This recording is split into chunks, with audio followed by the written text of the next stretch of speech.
How's everybody doing today? This is Corey Lee's Boxing, and we are back with another banger. So please smash that like button, you guys, and subscribe. And yeah, man, I want to talk this boxing, man. You know I gotta talk this boxing. You know what you already know, man. Terence Crawford, you guys, is a lot of you guys is top pound for pound fighter now. Um,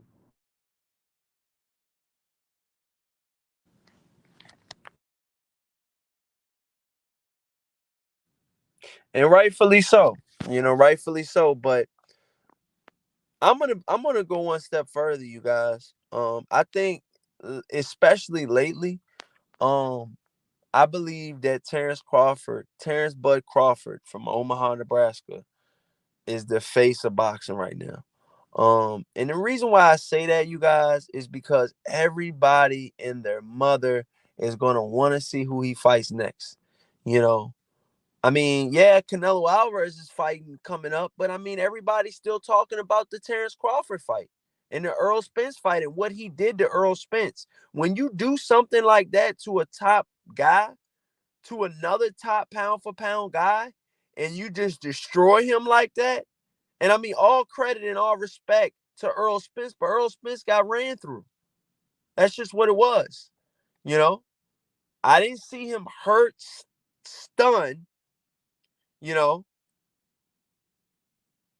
or knock down Terrence Crawford. Smash that like button, y'all. Let's get these likes up, you know. And just for, everything that he's done at 130, being a champion at 135, fighting the likes of Gamboa and being a multiple champion at 135, to see him do that and to see him come right back into not only unified 140-pound division, but become the undisputed champion at 140 pounds. That's a feat in Hall of Fame status within itself. Okay, getting all of the belts at 140. Okay, I love Danny Garcia as a fighter and as a person, man. I think he's just an awesome dude, man. But Danny Garcia technically never did that. Yeah, when he fought Lamont Peterson, he should have been the undisputed champion at 140 pounds, but he fought Lamont Peterson when Lamont Peterson they fought at a catchweight, so the belt wasn't on the line. So what I'm saying to you guys is Terrence Bud Crawford not only fought for all of the belts and won all of the belts at 140 pounds, okay, solidified, certified, okay, but he won all of the belts at 147 pounds. That's a big feat, you guys. And a lot of people don't do that in life, you know? It's hard as shit to become undisputed in one weight class, let alone two. Shit. You let Bud Crawford, if it's up to him, he'll say he can do it in three weight classes. Okay? And a lot of people right now, if you ask them, they're going to be picking, okay, Jamel Charlo. Oh, I mean, excuse me, Jamel Charlo. They're going to be picking him to lose against Terrence Crawford. Not even talking about his Canelo Alvarez fight. There's no telling how he will look after that fight. Fighting Canelo for 12 rounds, very few fighters are the same after that. I'm just being honest. Smash that like button, y'all. Let's get these likes up. Anthony was happening.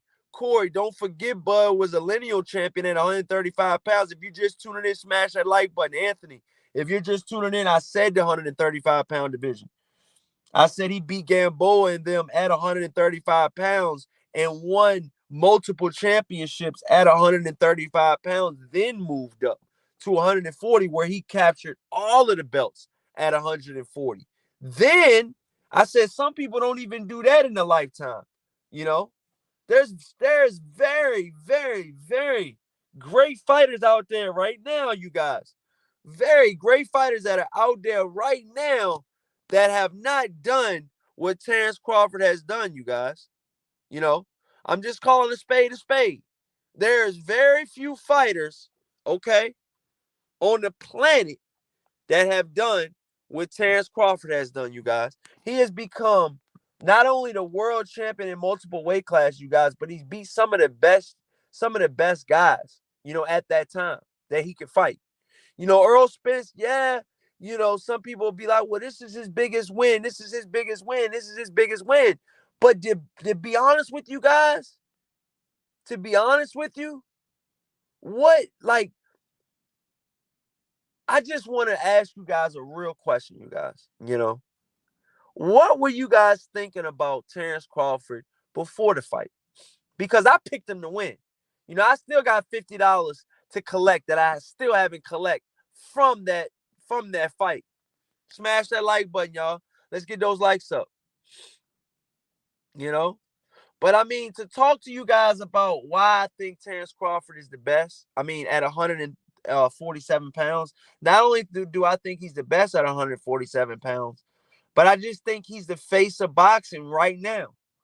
Because everybody's talking about Terence Crawford this, Terence Crawford that, okay? Very few people are talking about, this big fight that's coming up with, Canelo Alvarez and Jermell Charlo. Yeah, they're having a press media tour this week. But I mean, to be honest with you, everybody and their grandmother has been talking about what Crawford did to Spence. Facts. Smash that like button, y'all. Stop playing with me. Stop playing with me. Smash that like button, y'all. They fucking up the monetization of Corey Lee Boxing. Can you at least get the likes right? Facts. Can you at least get the likes right? But yeah, man, I just think right now, man, the way we looking at the welterweight division, yeah, you got Keith Thurman. Shout out to Blue Blood. I seen he did a video talking about, Keith Thurman could possibly be the replacement and stuff like that, or to be the replacement. I didn't look at the video all the way.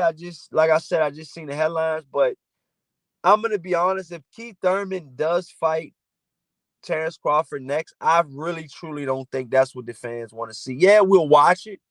Yeah, we'll watch it. But there's still a lot of fans out there that want to see the Earl Spence rematch. Well, a lot of people might be like, well, Corey, like the casual fan that was at my house, shout out to John, man, my boy John.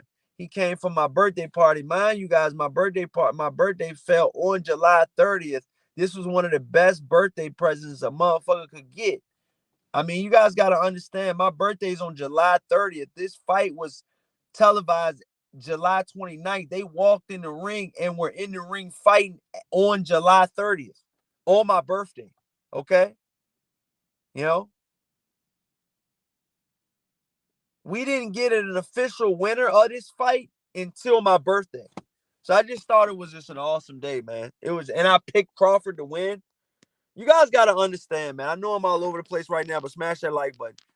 Crawford is an alpha dog, yo, and an alpha man. What I mean by that is not only is he alpha, he's like super alpha. And I don't even mean to be like, the reason why I say that is because his elite focusedness, okay?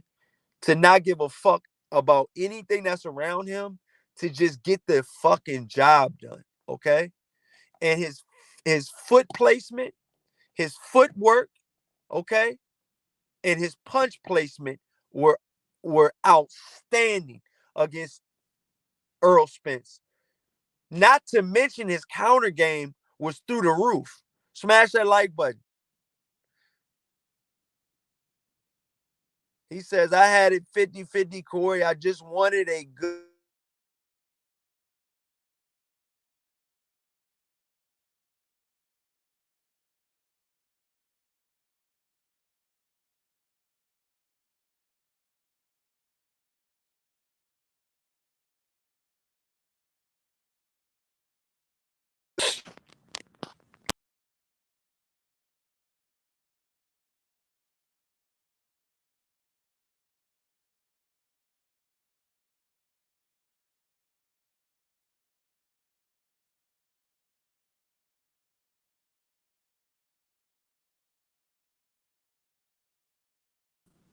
Sorry about that, y'all. I had to make sure my connection was straight. Smash that like button. But yeah, man, Terence Crawford right now, man. okay, is the face of boxing, man. It's just a fact, y'all. The more I think about it, the more I seen how good Terence Crawford has done, in his career and throughout his career. Terence Crawford not only is a multiple weight class world champion, he's a multiple weight class undisputed world champion. You know, it's already it's already rare as shit to be a champion in three different weight classes, especially the hot divisions of 135 and 140 and 147. Okay? But you're talking about moving up to 154 and doing it again at 154. This dude has the chance to be a three division undisputed champion. That is out of control. That is a level of focusness that I don't think we have ever seen in boxing. No. And I'm not even going out on a limb on this one. I'm being honest with this one. Facts. I mean, yes, a lot of other fighters have had elite focusness, but to deal with what Terence Crawford had to deal with, the streets, you know, he said he dodged. He said not only did he dodge, the whole bullet situation, that he, get through that, but he said that, you know, everybody, his friends, his family, they drunk and they smoked, and he still never did either, you know growing up in those neighborhoods, doing the things that other motherfuckers was doing. He didn't never do that, you know, to hurt his body. And I just think that Terence Crawford needs to get a little bit more credit. And I'm not just saying that because after he beat Earl Spence, I've been saying that. That's why I picked Terence Crawford to win. I feel like that his elite focusness, it's almost like, how they say they put Navy SEALs through a lot of training and shit like that. This guy, Terence Crawford, okay, running up some of those hills where you can't even see the ending part. Okay, he ran up a thing of stairs in Colorado, whatever the fuck he was at. I couldn't even see the top of the fucking the stairs, man. I mean, it was almost like it was like infinity stairs, yo. I didn't know, like, to be honest with you guys, man. To be honest with you guys. No, Bud did not. He says, did Bud Crawford win a world title at 130 pounds? No, he did not, Anthony. He won a world title at 130. That's the lowest he came in a professional fight, 135. I mean, excuse me. He won a professional world title, and his professional career started at 135. Okay, but never 130. Um, yeah, never 130. And that's why I just say, I mean, if you just imagine, you went from 135 pounds, okay, and over in a decade later, you're talking about fighting the best fighter at 154. Jamal Charlo could have never made 135 ever, you know.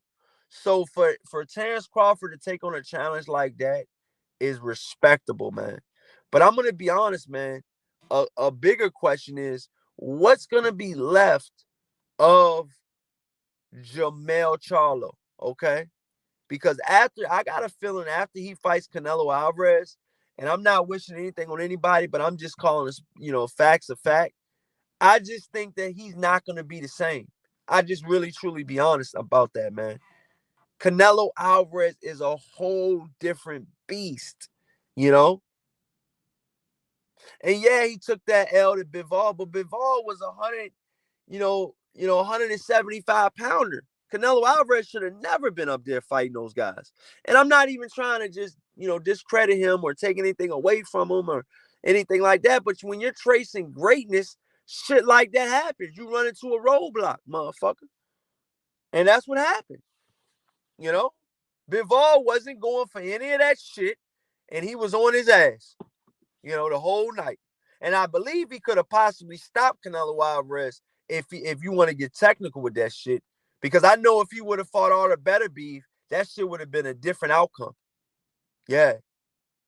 Yeah, we don't need any judges for that fight. I'm almost willing to bet money on that. If Arthur Beterbiev and Canelo, I know I'm switching subjects, but if Arthur Beterbiev and Canelo were to ever fight you guys, I'm picking Arthur Beterbiev by stoppage. The guy's a fucking machine. He's a mule punching these motherfuckers. He's punching through them. This one dude say this one of the TMT fighters say he sparred Arthur Beterbiev. He felt like he got hit by a car.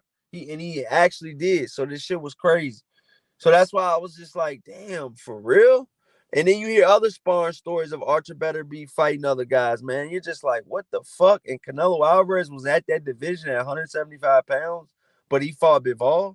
I think he got a good choice on fighting Bivol, but he still lost to Bivol. There's sizes, and that's why Terence Crawford, if you guys ever hear any of Terence Crawford's interviews, he say that he said he respects the sport too much to move up to 160 pounds. So, you know, fortunately or unfortunately, I guess to, the 160 pounders, that wanted to fight him or something like that. But, they're going to have to come down to 154, like if Terence Crawford just say, he were to beat Jermell Charlo, do you guys think that, and this is a question I want to ask you guys since I'm live right now, if Terence Crawford were to fight Jermell Charlo, okay, next. Let's just say he fights him next, okay? Which I don't think he's gonna fight him next because I think he wants to fight another time once again this year. And after I just truly think that Jermell Charlo is not gonna be the same after this Canelo fight. I could be wrong. I hope I'm wrong, but I just don't see it. I truly see, you know, that I think a similar fight like the Caleb Plant fight is gonna happen, similar to that fight, almost spot on. So smash that like button, y'all. Let's get these likes up. But with that being said, I just feel like Terence Crawford right now, you guys, is gonna be if he wants to fight Jermell Charlo next and he beats him. Do you guys think that Jamal Charlo will move down to 154 pounds and try to redeem his brother's loss? If you're his twin brother, don't you want that smoke too? You're undefeated. Your brother isn't. Your brother lost to Tony Harrison. Okay? I called that upset. Facts. Come on, y'all. Come on, man. And it's just like one of those things like, Tony Harrison outboxed him. What do you think Canelo Alvarez is going to do? If Tony Harrison outboxed Jermell Charlo, what the fuck you think Canelo's going to do? Canelo's a better boxer than Tony Harrison, and he has more power, and he's at a heavier weight class. What do you think's going to happen? Just think about it. Tony Harrison beat Jermell Charlo fair and square the first time, okay? And it wasn't a fluke because some fans said that happened, And then Jermell Charlo, respect to Jermell Charlo, he ran it back and got his W. Convincingly stopped Tony Harrison. But the first fight was different. The first fight, Jermell Charlo wasn't able to do what he normally does. And that's normally, outwork and practically bully some of these fighters, and just outwork them. He wasn't able to do that in the first fight. He ate a lot of fucking jabs. So much so the replay had him with his head snapping back multiple times from the jab, Tony Harrison's jab. If Tony Harrison's jab, okay, being a more tall, linky guy like that, okay, was able to hit, okay, and snap the head back of Jermell Charlo, what in the fuck you think Canelo Alvarez is going to do with the power jab? Just think about it. Canelo Alvarez is a very, very, very hard hitter, especially in the lower weight classes. Maybe not so much at 175 pounds, and maybe not so much. I still think he is at 168. You see when he did the Caleb Plant, a natural 160 pound, 68 pounder. Um, but I think he's even more devastating. I think Canelo. I think Canelo Alvarez. It'll be very, very hard to beat Canelo Alvarez at 160 pounds. I don't even know if any fighter could beat Canelo Alvarez at 160 pounds. Not the ones I've been seeing lately. You know, but he's moving up. You know, he's giving these fighters a chance. He's moving up to 168. Then he moved up to 175 pounds. And so that's what I'm saying. You know, when you're chasing greatness like that, shit happens. You become a little bit more vulnerable than you were. You know, because before that Bivol lost, Canelo Alvarez was on a high horse and on a high train. He hadn't lost in years since Floyd Mayweather. And a lot of people didn't think he could be beat, you know, especially after the Triple G trilogies. So, you know, he took Triple G's best punch and kept coming, you know. Yeah, people say that he might have lost the first fight, or either some people say maybe the second fight, but not damn sure not the third fight. But you know, what be it what it may, one of them was a draw, and the other two, you know, were Canelo Alvarez's way, I believe. So, like I said, man, Canelo Alvarez is ready to fight Jermell Charlo next. The reason why I bring that up is because that has something to do with that has something to do with Terence Crawford, because Terence Crawford wants to fight Jermell Charlo and move up 254 pounds. To be honest with you guys, Jermell Charlo, okay, and Terence Crawford is going to be at 154 pounds, but Errol Spence versus Terence Crawford is also going to be at 154 pounds. Obviously, they're not going to be fighting for any belts, but that's going to be at 154 pounds as well. So, you know, they're talking about maybe having that rematch at 154 pounds. I can't wait to see how that goes. I think I know how it's going to go, but you guys know.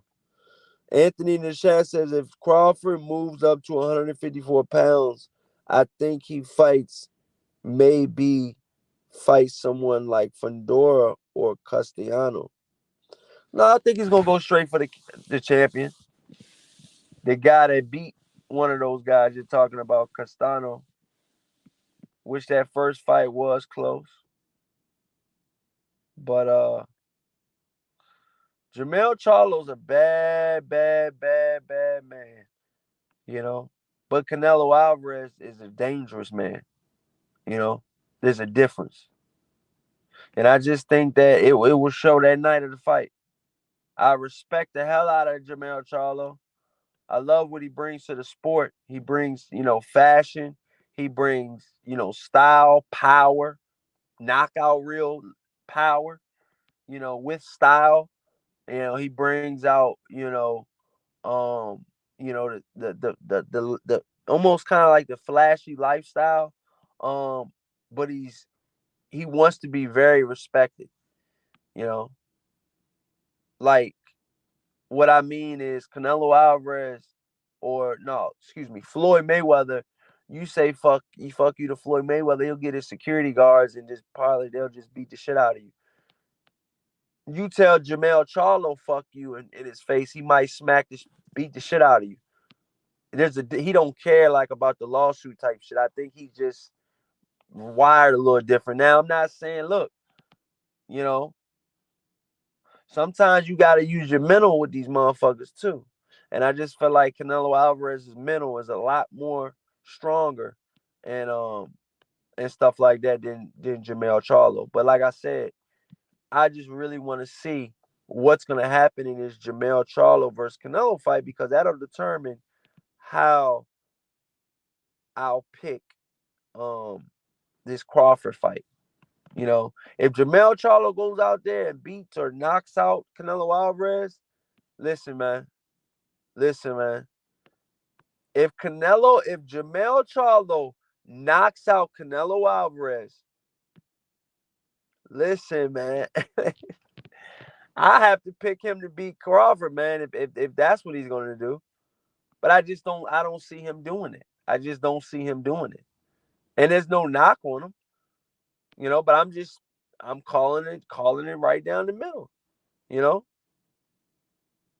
From what I've seen, the body of work that I've seen, and the close decisions, or the losses that, Jamel Charlo has had against Castano and against Tony Harrison, it just, yeah, he wound up, knocking both guys out in the rematch, but it was what happened the first fight, though.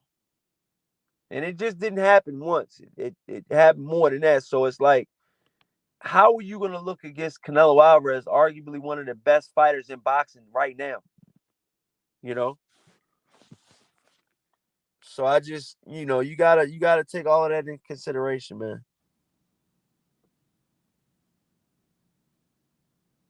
Shout out to Anthony. He says, Corey, did you see the reporting around Ryan Garcia and Tio are in negotiations for a fight? Yeah, this might happen. This might happen. And I want to see, if that happens, I think that'll be a good fight. But I think Ryan Garcia loses that fight. I think Tio gets him. I think Tio gets him out of there. Ryan Garcia is biting off a lot more than he can chew, and I think he's gonna start getting exposed a little bit more and more each fight. He's got holes in his game, and if they don't get fixed, and if they don't get fixed fast, he's in deep. He's in deep waters. He's in deep waters. He's in deep fucking waters, yo. And he better learn how to swim. Smash that like button, y'all. Let's get these fucking likes up. It's Corey Lee Boxing. It's ice season, baby. Yeah. Crypto Colors, what's happening? What's going on, Crypto Colors, man? Shout out to Crypto Colors in the building. No doubt, bro.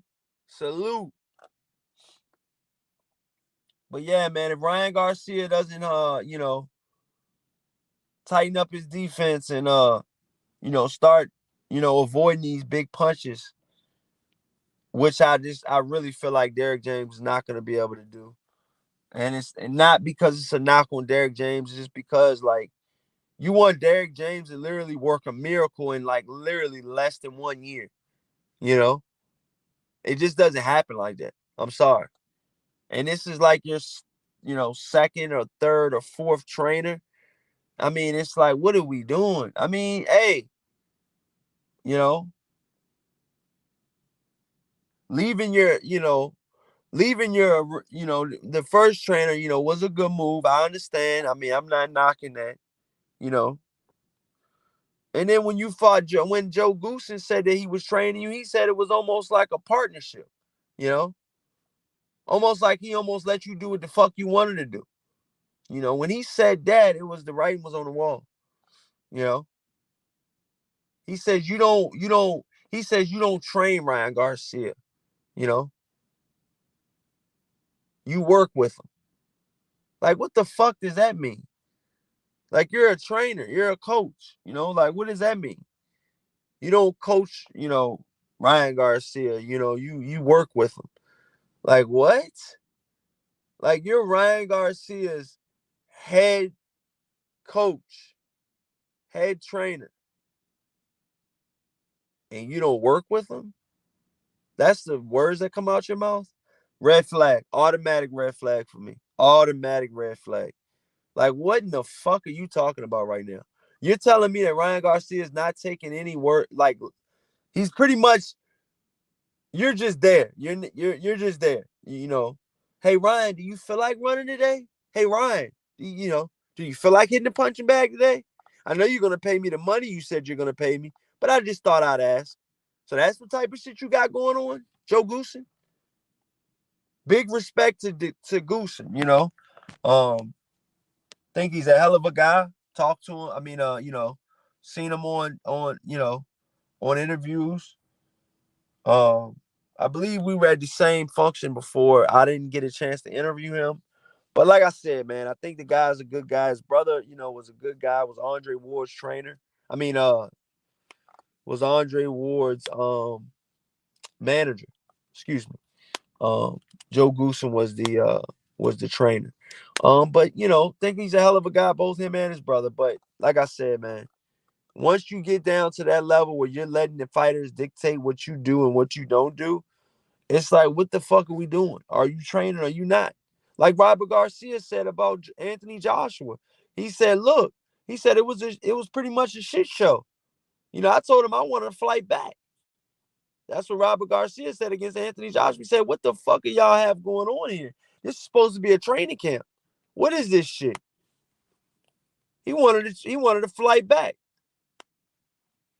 So like I said, man, it's wild out here, man. But shout out to Crypto Colors. He says the best boxers are the ones that start young, 4 to 8 years old. They the beast. Hey, Anthony in the chat says, hey, Charlo shouldn't have had those rematches in the first place. He should have dominated Castano and Harrison in the first fights, so fans didn't have to doubt him in the first place. Facts. But you know what also is a fact, Anthony? He didn't do that. you know? You know? I know a lot of people that say he lost that first Castano fight. Or they thought it was, it was a close fight, but they thought he lost that joint. Then you got some people that say they thought he won the fight. Whatever it was a draw. They had to run it back. It was a close fight. The Tony Harrison fight. People were like, oh, he got robbery. It was a robbery. When you go back and look at the fight, no, it wasn't. It was a good fight. Tony Harrison's a hell of a fighter and a hell of a boxer. Shout out to the D, baby. Tony Harrison, man. Shout out to Bumgardner out there, too. Clarissa Shields.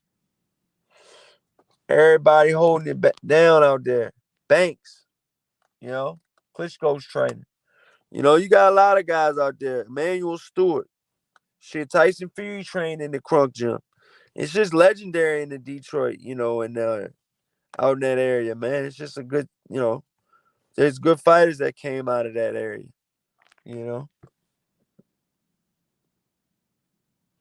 Yeah, I heard they saying Thurman is versus Bud is next, man. But I'm gonna be honest with you, Crypto. That's not a fight that I really want to see. I'd rather see either give us the fucking Earl Spence fight a rematch at 154 so we can stop making excuses if they're gonna let Earl Spence fight, or give me the Jamel Charlo fight. I'm not really a fan of the Thurman fight. Thurman had his chance. He's talking all types of shit now. I mean, he might have been hurt. I don't know what the deal was, but he didn't fight guys when he didn't fight Spence when he had the chance. So, Spence loses. Now he wants the winner. And it's like, if they give it to him, okay. I'm just not too enthusiastic about that fight like I am the Earl Spence rematch or either the Jamel Charlo fight, But I heard he wanted to fight another time this year. So for have that happen, I don't believe he'll fight Jamel Charlo next because Jamel Charlo's fighting next month. So you're fighting in September. There's only, what, October, November, December left, 3 months left. I just don't see him fighting. Like I said again, man, depending on how that fight go for Jamel Charlo, he might have to take the rest of the fucking year off. It's real. It's going to be tough, man. I'm telling you, man. I don't think a lot of you guys know what he's in for, man.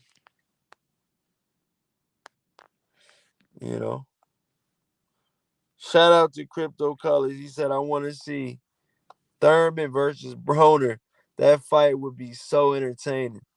Yeah, it would be, man. But I'm going to head out, man. I got to go. I'm going to get this work in at the gym and get these yards done tomorrow, man. Thank you guys so much for watching, man. I appreciate each and that last one of you guys. If you guys want to check out more, you guys can check out the Instagram at Corey Lee Boxing, or if you want to donate, you can donate to Corey Lee Boxing on Cash App. Thank you guys so much for watching.